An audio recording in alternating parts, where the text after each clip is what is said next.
Both. I think thinks he's kind of a quasi GM sometimes, and sometimes he's right, sometimes he's wrong. I think he's right on this guy. This guy's pretty special. With they were at the. There you go. Welcome to Altitude Football. My guy Mike Sanford will join me here in a second, and we're brought to you by our great friends at Journey Spice. We're going to go over a bunch of stuff from George Payton, Greg Penner, and Sean Payton from earlier today. Keeping our eyes on the Rockies too. That's scoreless in the top of the fourth, so a nice little battle going on there. But we're happy that you're with us today as I just get things organized. Happy to take your comments as well if you got anything that you want to say, and I'll be getting to that in a second. We're just waiting for some people to sign on and get with it, and yada yada yada. Okay. Zoom. All right. And let me just send a quick note. And friend. We are rolling. Okay. How you doing?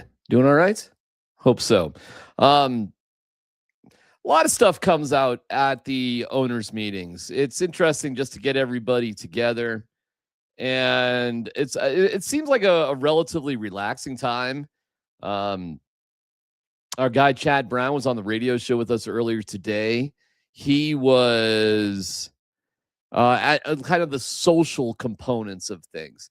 And it's interesting that anybody can sort of roll into the Biltmore, and if you're dressed the right way and you act the right way, I guess you can just kind of hang out. It probably helps if you played in the NFL for 15 years. It's probably a little bit more accepted, but it's laid back.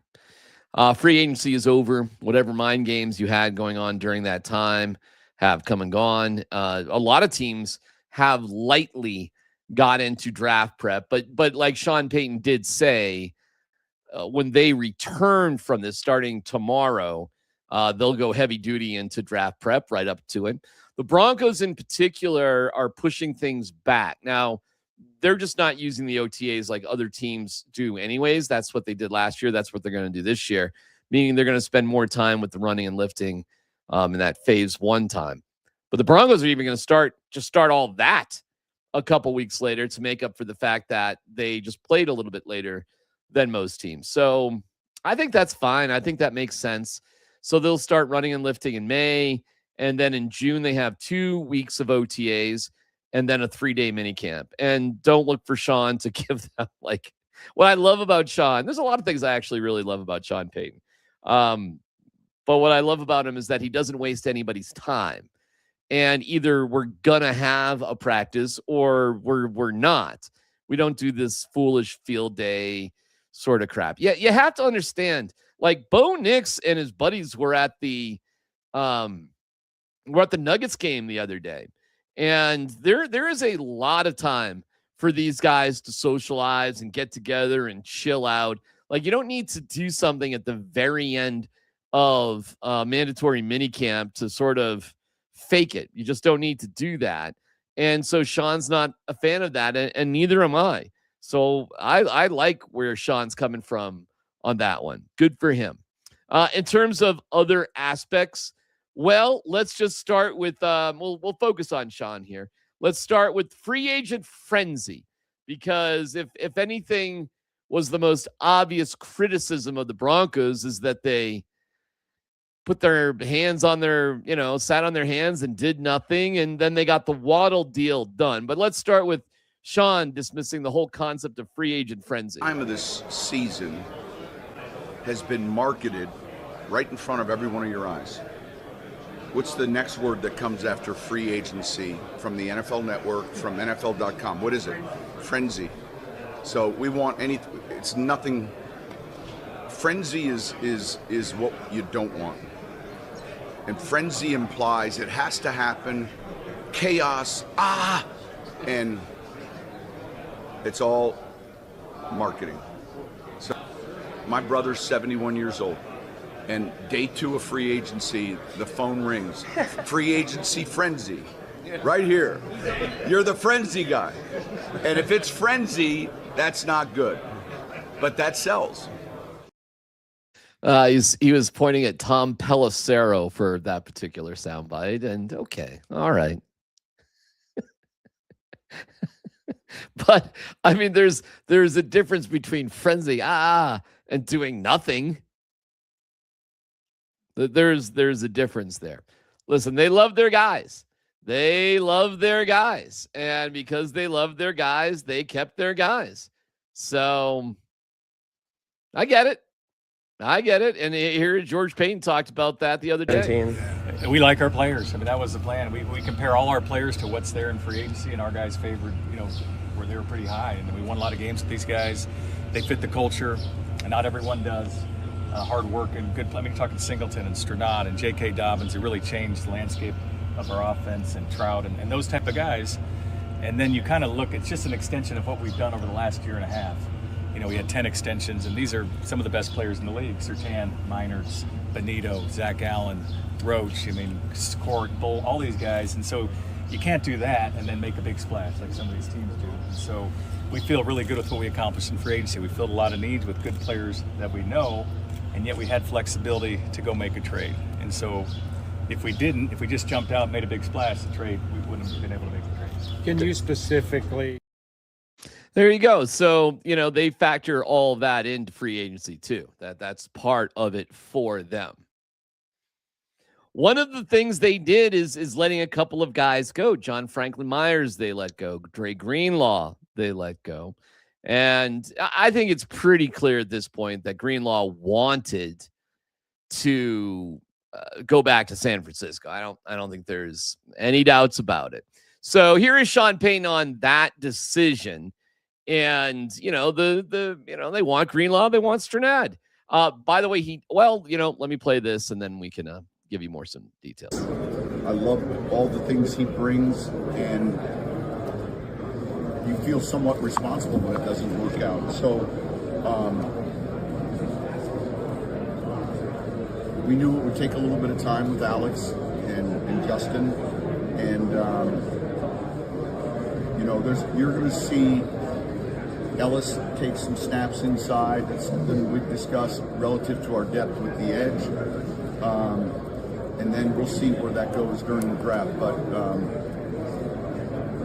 those aren't fun when you re-sign your own players. And I understand, but when we look at the puzzle, you have to take the red magnets that are UFAs and put them off the depth chart and then begin to address the must needs and wants.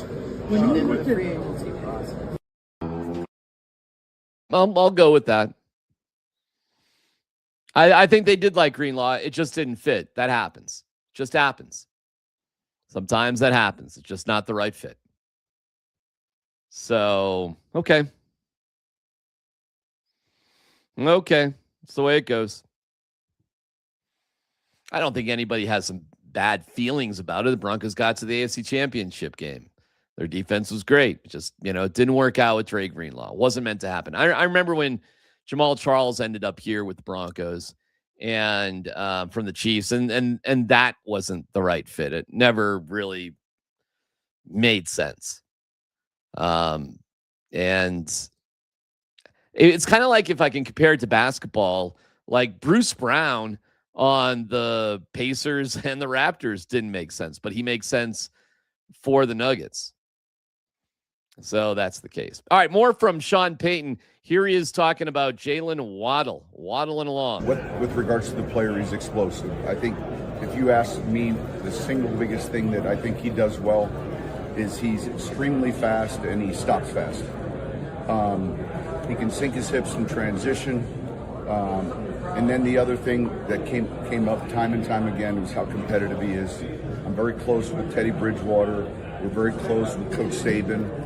We're close with a lot of people who've had a chance to work with him.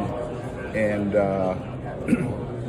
I think whenever you get into a big name free agent or a trade of this magnitude, all the other stuff is important to research.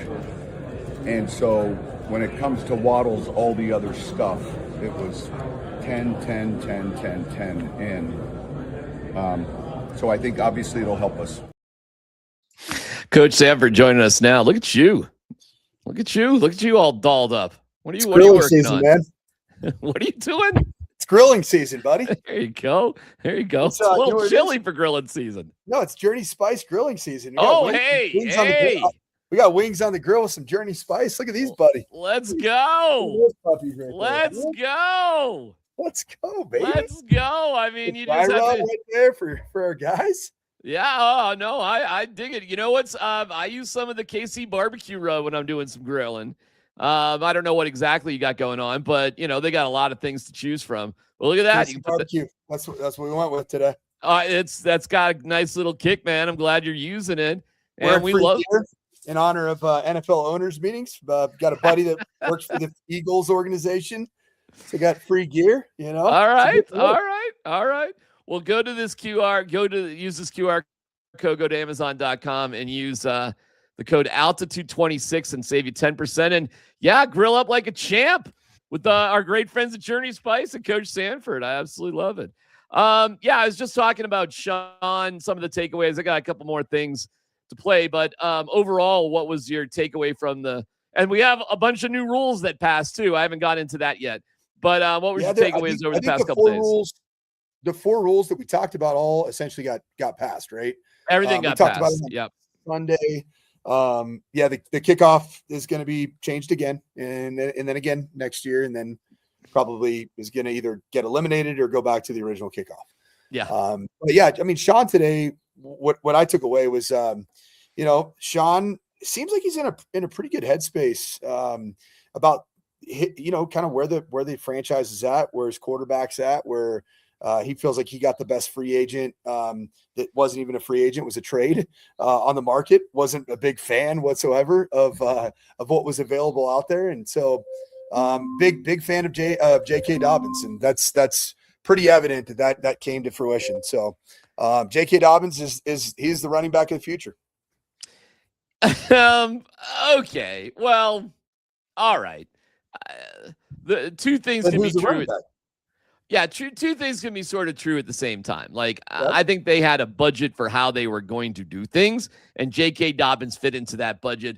So thus, J.K. Dobbins becomes the running back of the future. But they at least have the discipline, I suppose, Coach, to do that. Coach, you're grilling is my favorite thing that happened since the beginning of this podcast. Well, I was working without you, so I can see why that was your favorite thing. I don't blame you on that whatsoever. So they passed the rules. Boy, they're going to make things tough on these refs. Where are you with the NFL versus the refs debate? I mean, it feels like there's an inevitable solution that's going to be coming down they're not going to let this thing get to ACC and Big 12 and Mid-America Conference refs. There's no way. And I heard Kreckman and Lindahl talking about it today. I mean, the discrepancy of pay and the discrepancy of professionalism between NFL refs and collegiate refs is massive. I mean, it is a massive chasm. Like, I think that high school officiating is closer to collegiate officiating than collegiate officiating is to NFL officiating. I mean, I've seen some things now. NFL refs, like, as much as the diehard football fan thinks that the NFL refs are terrible, I'm telling you right now, it's not an easy job. That's a fast-moving sport with very consequential decisions. And I see NFL officials as good as the NFL players are at their respective sport at that level. Mm-hmm. I think the officials are the same way. So the NFL knows that it needs to get it done, but on the flip side, the officials, they're putting out there that they essentially want to be paid a premium and they don't want to be held accountable. I think what's going to happen is there's going to be measures and their final resolution for accountability, but I do think they're going to get compensated. They're going to have to end up agreeing on the accountability part. Yeah, and I don't think that's going to be a big deal. I think once the NFL raises or waves another raise in their face, they'll accept it and they'll being accountable. Of course, you should be accountable. I mean, you should be reviewed. You should. There's a lot going on here. There's billions of dollars on the line overall, and the refs don't want to work full time either. Believe it No, or they not, don't. I have the refs back on this at the end of the day. But I do.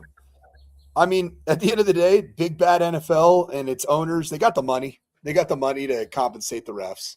Right. It's going to get taken care of. So yeah, and I think it's a little petty what's going on right now. And the NFL, hey man, they waved a big stick today. They passed rules, a rule specifically saying if we see a bad call from temporary refs, we'll just call it, back in New York. We'll take care of it. How do you like the rule now that on certain penalties, without a flag being thrown, New York can throw a flag on certain types of penalties? I think it's going to be. I think it's going to end up being a really smart ruling. Think about like Christian. I'm talking about Christian Wilkins. The defensive lineman that played for the Raiders last year when he was digitally penetrating people at the bottom of piles. That needs to be a reviewable play. That can't happen in a game, and that's something that the 57 cameras that are always on every single NFL football game, like they can catch that stuff in real time. And you can have punishment right then and there. Should be accountable for those wings. I think you're doing a good job. It looks like you're doing a good job. You're flipping things over. I think I've got a fantastic job. Turning things. How many wings you got on the grill? Like I think I'm probably about 28 to 30. Family of 5? Is that enough? Yeah. I mean, we got some zook. We got some zucchini going on too. I mean, things are good, man. All right, I love it. Let me show you something else about these owners meetings. Listen, there's two things that I'm dying to cover that I've never covered. One is the combine, believe it or not, because not only am I fascinated by the whole process, but it's a big convention. So I would find that interesting. Two are these owners meetings. These have got to be the easiest thing in the world for these muggles to cover, Coach. I mean, what exactly are we doing there? So I want to take you to the pool with Jay Glazer for a little bit to show you what the coaches are up to in the middle of the day. And look who's holding court. Day drinking day. No, just doing a little hey. For all our guys. Is that? Hey. Who else we have over here? Hey. No, he's the third best coach. Showing it all. All the coaches. Hey, who's that? Hey, there's your guy, Eagles. Yeah, he's a good coach, man. He's a good coach. Now, Smash machine marker right over here. again. Here comes the ring mucking. leader. Here we go. Oh, Sean's got a whole crew with his There he baby. is. Sean Payton holding the court across. The floor. I think that was that Stefanski? Yeah, it's all of them. Oh yeah, they were paying homage to the Pied Piper, Sean Payton himself, man. That's You good like stuff. that? Hey, my man Sirianni, he had a productive offseason, brother. Yeah. Yeah, he got put on some LBs, man. He got right. I love one of my favorite annual activities is to look at the head coach's picture from the meetings. Yeah. I mean, it's classic. Sean Yeah. Sean slimmed down, man. He really is Slim Shawnee. He's looking svelte. Yeah. He's looking good. Yeah. Sirianni got a little rotund, man. It happens, Yeah, I'm sure. Those, Yeah. it is what you're doing, who knows. Let's see if I can get that real quick. I wish I could zero in on it, so I can't do that here, but I can show you in general what it looks like. But, like when you get to that point, man, it's a tough fraternity to get into, man, that head coach's fraternity in the NFL, right? I mean, that ain't easy to get there. No, it's hard to get there, and you know what's harder? To stay there. I mean, I'll tell you what. Look at There they are. Sirianni's. He is back top row far right. Okay. Standing up. All right. And then trying to think. Sean is light blue on the left side, seated. He is fifth from the left. And then did you notice that the not really pure nepo, but the two brothers were front and center, sitting brother. Yeah. Jim and John, and now is it Matt LaFleur and is it Mike? Is it Mike? I think that's Yeah. right. Mike LaFleur. I think you're That right. sounds right. I think you're right. Matt and Mike, a couple, Michiganders themselves. I think they were University of Northern Michigan, actually. That's where they both played. Sean does love to hold court, man. He does. Oh, yeah. Let me play this for you real quick. And this is Sean about the flag football stuff, which I thought was kind of funny. The angle. This is Luca Evans' film. So it's a little quirky. But listen to what Sean had to say about that. What did you get out of your flag football experience? Well, that was humbling. I think this. You remember the Home Alone series? And Macaulay Culkin was inside. Well, Macaulay Culkin was the international team, and I felt like Coach Harbaugh and I were the two guys outside getting hit in the head with the iron, tripping over the garden hose. It's an entirely different game. I don't think, but listen. It was kind of cool to be around those guys. Like, that was a big deal, and I think when this first was announced, there was this feeling there would be 10 NFL players on that roster, and I'll be surprised if there's one. That's the truth there. That's good recognition by Sean right there. That's being honest. That was hey Darren, that is straight from the mouth of Darren McKee's Killing You with Truth, because I remember you said you are not going to get NFL players because it is a completely different game. And you were right. You said the body types, man. You and I broke that down, but you were the first one on it. Like, I don't care. Justin Jefferson, he's too big for this sport. He's too thick. He's tiny. I mean, but you were 100% right. Yeah, I think the ideal size is maybe 5'9" to 6'1", like 135 pounds max. That might be a little slender. I mean, that's on the low side, but I don't think you want anybody more than like 165 pounds, except I think you can have one guy. I think you can have one dude who can move around a little bit, but can really throw one, but that's it.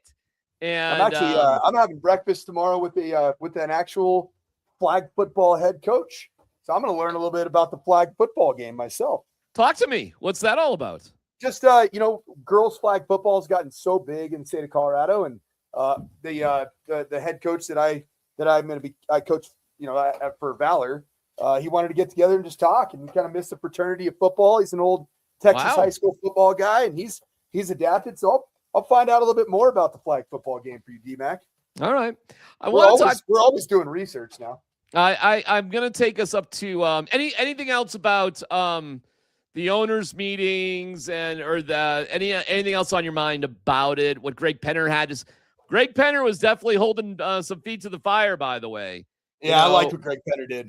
That's why he's the best owner right now in the National Football League. Let me play it for you. Yeah, everything. First of all, a lot of work.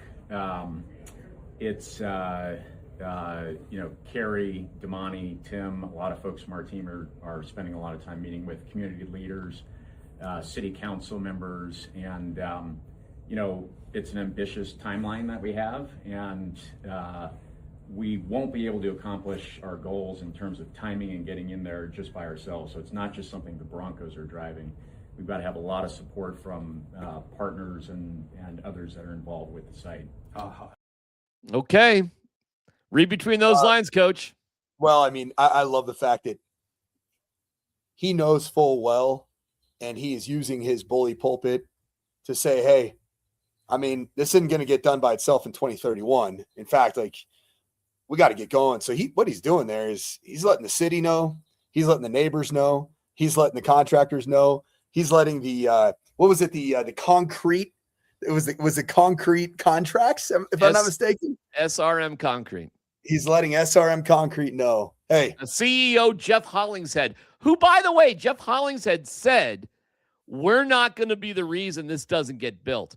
The truth is, SRM Concrete, that's down the road. Yeah.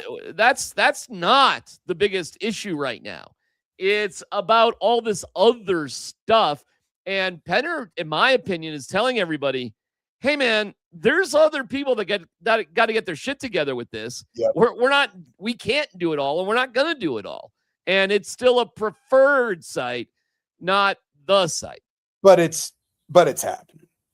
It's as close as you could possibly get. But if it was happening, it would be happening. If you invented when's the shovel going to be in the ground? in about a year. Like Okay. the first shovel should be in. Well, right, but that's coming up a lot quicker than you could imagine for everything else that sort of has to be cleared in order for that to happen. But about a year. It was interesting talking to the mayor, Mike Johnston of Denver. That's a motivated mayor to get this thing done. There ain't no doubt about it. He will be the serious city business, of course, defines a mayor, but this project will be a gargantuan legacy moment for him. Ain't no doubt about it. And losing this would be catastrophic for him. That's for sure. Can you imagine if you're the sitting mayor of Denver, that 4 years into your tenure, the Broncos relocate to Lone Tree? That would be disastrous for him. I think, but the one sports franchise that Denver has been synonymous with professionally from the very beginning. I mean, and you would lose them potentially would be absolutely catastrophic. Are you good with it going there? Are you fine with Burnham Yard? Oh, yeah. I am ecstatic, Darren. Okay. Ecstatic. You know why? Why? I'm one of those people, and I've traveled a lot recruiting. You know, I've been to a lot of other big cities. Man, the area surrounding stadiums, it defines what is in my opinion, a really good big city, especially nowadays. And the areas around downtown Denver and around some of their sporting facilities aren't good enough. And so I want it to be close to Denver, and I want it all to take off in a very positive direction. And I think it's going to, because I think that the stadium, what do they call it? It's not Stadium Village. What are they calling it? The what's the area surrounding where the restaurants and food's going to be? Restaurants and bars. In Burnham Yard? Stadium District. Is that They're going to call it the Entertainment District. Entertainment District. Yeah. That to me is what makes a stadium in this era. Yeah. It makes it good. And I just don't think that Lone Tree or DIA would give you anything that would be all that special or unique. Yeah, I've changed my tune on that significantly recently, by the way. And while, yes, it would be incredibly convenient for me if it was in Lone Tree based off where I live. Yeah, all of us, right? For the betterment of all of us as Coloradans, you need a positive, thriving atmosphere in your biggest cities. And no city is perfect, Mike. You're always going to have issues in any city. But look what we have here in Denver, Colorado, brother. And just the other day was 63,000 people down there, and we talked about it. And then you know, the Avs and the Nuggets and what KSE is planning and proposing on doing to that area is absolutely outstanding. And the women's soccer will have their own unique stadium, which will be relatively close by. It's going to be awesome. Kind of cool. If you think about it, if you're obviously traffic is going to be the big challenge infrastructure wise, but if you're driving from I-25 from Dove Valley, which is going to be the home of the Denver Broncos for years, right? If you're driving from Dove Valley up north, man, you're going to have Santa Fe yards on I-25, Santa Fe and Broadway, where those three all meet up. You go a little bit further on the east side, you're going to have Burnham Yard. And then you're going to continue and you're going to have this new ball arena. It's going to be well spaced out, but close enough where they're all semi-reachable. I mean, you could, 2 stops on the RTD? 3. They're going to have 3. Yep. And I think that's going to be, God, you know who might be the biggest beneficiary of all these new projects is the RTD. Maybe. And I think it becomes a hotter ticket. You know, in terms of being on an RTD, there'll probably be infrastructure improvements on it. There'll probably be security improvements on it because you're gonna now service, I mean, 4 major sports teams in those facilities. It's pretty crazy, man. And I will say this: if you're just too scared, because it can be really, really scary for some people. I mean, really scary. Just stay at home. You're cool. Stay home. Don't worry about it. The game will be on TV. You'll live. But it can be, Mike. It can be really scary. I've been to Denver and I survived. Believe it or not. How did you do it? One time I went to a Rockies game and I left and I got home and I survived. It was unreal. How is that possible? I didn't think it was possible, but I did. And now one time I walked around the city of Denver and I lived. So cool. What? How is? I know my sons lived in downtown Denver for 4 years, and just every day that goes by seems like a minor miracle. Oh, and he works down there too. How long ago did he pass?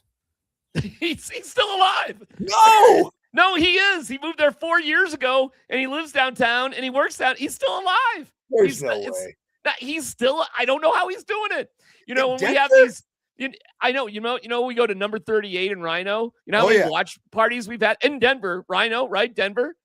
We have all lived. Remember we saw playoff games and USA Canada and yes, I remember that. Remember that? We all lived. It's unbelievable. It's crazy, man. It's crazy. I don't know, man. Sometimes miracles just happen. They do. All right. We were probably just count us in the fortunate few. I guess. Some of the fortunate few. Yeah. I know it's terrifying when your kids are in their 20s taking them downtown. I know how terrifying it can be for kids in their 20s to go when you take, because God forbid they go down there on their own. But when you take them, oh my God. I mean, God forbid they see something that's a little untoward. But I got great news for you. I found this out. Coach. All these games are on TV. They're all on TV. So you have the choice. If that's what you choose, you don't need to get there. Right. There's no need. So if you're scared, you just stay at home. You're fine. It's legal. Last I checked. Stay home. Nobody cares. It's fine by everybody. I want to take you to the world of the pro day and see you. And not quite the buzz of a year ago, huh? Oh boy. Okay, hang on. We'll get to that in a second. There's a world of flavor out there, and to find it, you have to take the journey.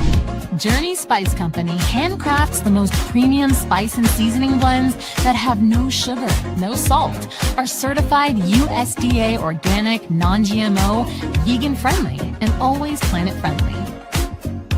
You are going to love serving amazingly delicious creations while knowing you helped reduce single-use plastics. Make sure to search for Journey Spice Company on Amazon today. Love you, Journey Spice. All right, talk to me about pro days in college. Look at that Journey Spice right there. Oh man. Look at that KC barbecue that's a nice little Zook right there, huh? That is awesome. Got some Zook going. Let's see great. Tell me how my char looks on my wings right here. Pretty good, huh? Oh, that looks freaking amazing. Good right there, huh? You know what? Didn't think you could do a podcast and grill with Journey Spice at the same time. Somehow, some way, it's almost as amazing as getting to Denver and surviving a sporting event. All right. Let me play you a couple things. Now, we've had a lot of ex-CU players talk out about how terrible it was there, basically coaching-wise, and how much better their place is. Okay, fine. Well, here was Prime's response to that. This is Prime's passive-aggressive response to it. Here's what he said. Who got interviews after this? Badge is due today, Coach. Toby, Sama, and Vili. Okay, guys, one thing that we don't do, we don't talk about yesterday. Do not talk about your former schools. Do not talk about your former coaches. Do not talk about nothing behind it. It's just like talking about your old girlfriend. Why would you talk about her when you got a new girl that's fine and don't know what? That's right. We don't do that. We're professionals. Yeah, we don't do that. We're professionals. Okay. Yep. And I don't know. Has Dion ever said anything about some other place he's been before? I don't know. Has he? Are you kidding me? Of course. He's done. He's done documentaries about it. I mean, the entire team that I coached in 2022, which includes Jordan Tyson and Nico Reed, both NFL guys now. Well, they weren't Louis Vuitton, were they? They were cheap luggage. I guess. Cheap luggage.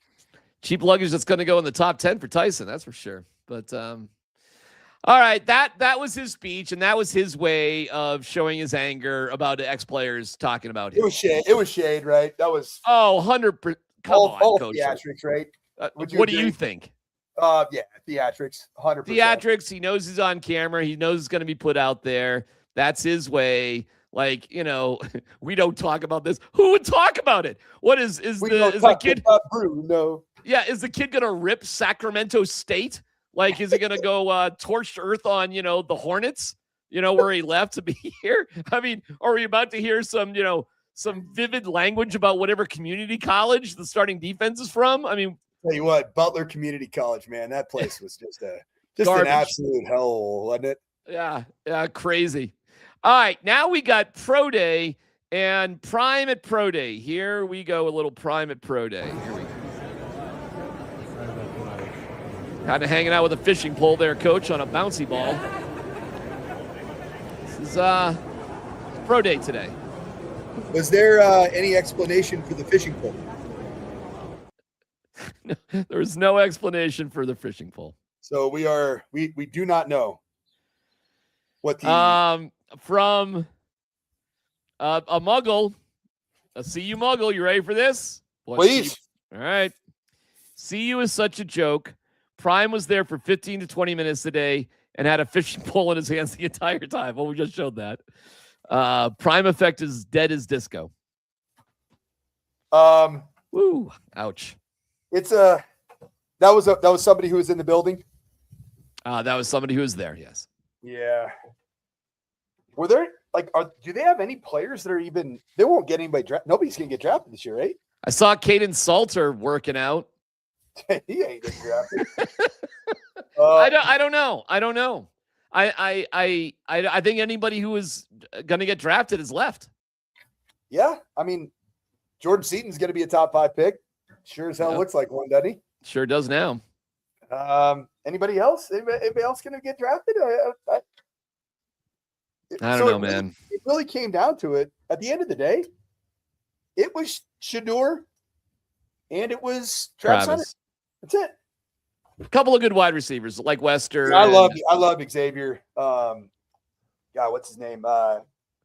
Xavier Weaver. Great player. Weaver was great. Jimmy Horn Jr. was good. Sure. There were some guys. There were definitely some guys. No doubt. They were definitely a better team than the 22 Buffs. I'll say that. Listen, I'm not trying to shit on CU but I mean, your coach showed up with a fishing rod on a bouncy ball today. A little different. I would call that unique. Is it unique a fair term? You've been through pro days. What's it like? Give us the insider's view for a coach for a pro day. Professional. And the National Football League and the scouts and the general managers and the agents that are all there, they don't want any tomfoolery. They don't want even they don't want whispers on the side. I mean, it feels a little bit like a funeral, Derek. So maybe that was Coach Prime just wanted to, change the environment a little bit, make everybody feel a little bit more comfortable, bring the fishing pole out, call it a day. Boy, you think about last year, it was like, what was it called? The showcase, and it was all this stuff. And remember when Coach Prime was telling telling the scout from one of the teams how he should, how the drill should be run. I mean, right. It's like a standardized drill that's been done for years. Right. Wild times, man. Those were the days. That was Shedeur, man. That was probably, I don't know, bro. You look back on it, was it the beginning of the end for Shedeur? Like, I mean, it was that and not going to Senior Bowl and then being terrible in your interviews. Well, now is Shedeur going to be the starting quarterback in Cleveland? He's back to Jersey too. Well, I'll tell you this. It's the worst organization in football, and that's saying something. So, I mean, anything is possible. Did you hear about what happened with their head coach? No, what? So Todd Monken, brand new head coach. Yeah. First ever appearance. I don't think he's ever been a head football coach at a high level of Division I. I think he was like maybe at Southern Miss, maybe. But, I mean, that was 12, 14, 15 years ago. He missed the picture because he was getting a haircut for the picture. You got to be kidding me. That came out. Mary Kay out of is it the Cleveland Free Press? Or you got to be kidding me. But he was getting a haircut for the picture. And wait, a haircut. Hold on. I'm good. I'm gonna.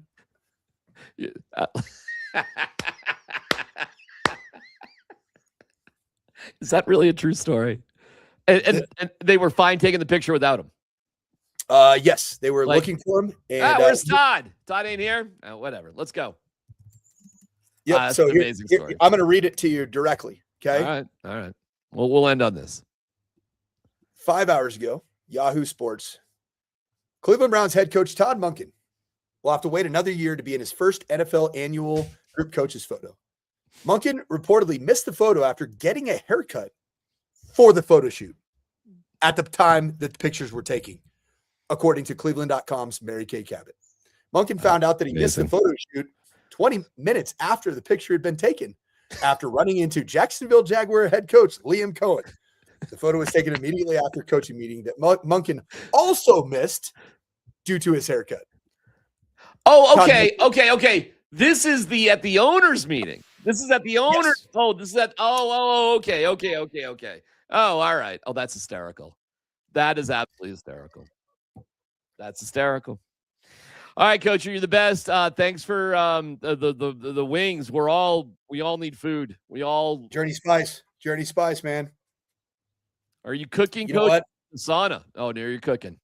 Tim was worried that I was going to be accountable for my wings. Yes, I was accountable for my wings. And also, Chad Brown's, I'll talk about his grilling. I just do it live when I'm doing the podcast. My man. We'll be back Sunday night. Altitude Football's on every night at 6 p.m. Coach on with Raj from 10 to noon. I'm on with Scott and Tyler from noon to 3. We'll be at opening day. Friday. I'm excited to be. Are you excited to be at opening day? I'm fired up, man. I'm fired up. I am too. You got your press credentials? Do you have your press credentials all your stuff? I don't. Are you going to do some press stuff for that or not? I will be there for the show, but I want to go to the game. Do you want should we get press credentials? Do you want me to try to figure that out for the DMac and Sanford following the season that goes with 99 or fewer losses? Let's go. All right, I will see. I'll see what I can do on that one. If I know that you're interested, I was thinking about that earlier today. By the way, this will be the 20th opening season. This is a true story, by the way. 20th opening day that I will take my bike downtown. How about that? 20. That's awesome. 20. That is awesome. It's like a rite of spring for me. You know what I mean? Like, it's just like that's such a good push, a good pedal. It's a good workout. It feels so great going downtown. And I know, how in the world do I survive riding my bikes through the streets of Cherry Creek Path? How do I survive, Mike? How do I survive it? I don't think you're going to make it after. This is probably it. This is probably it. The way that Denver is gone, this is probably going to be the end. It's probably it. It's probably it. Well, I'll salute my last time in riding my bike downtown. I don't know how I'm going to do it for the 20th year in a row. All right, Coach. We'll see you later. We'll find a way. Find a way. Which one are you? A dog or a cat? Exactly. Let's go.